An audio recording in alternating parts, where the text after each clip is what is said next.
Assalamualaikum dostlar.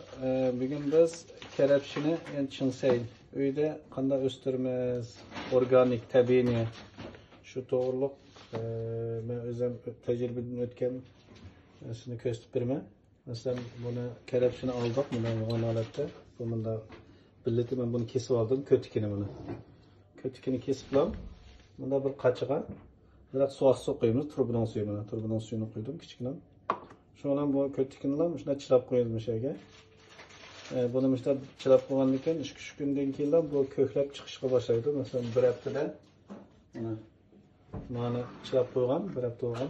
Yani bir haftadan keyin bu maşında çıkışga başladı bunu. Bu yani bir hafta olgandan keyin bu, yani bir hafta olgandan keyin yıldız çıkıp bu texim yo'g'onaydi. Şu vaqtda buni bir gulqachaga to'p qo'yiblar.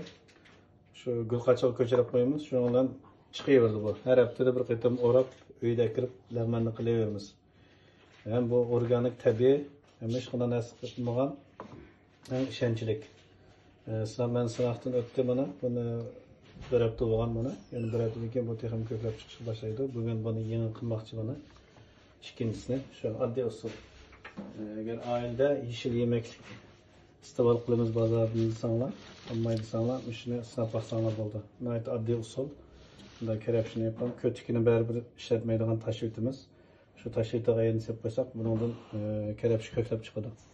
Oldu, rahmet.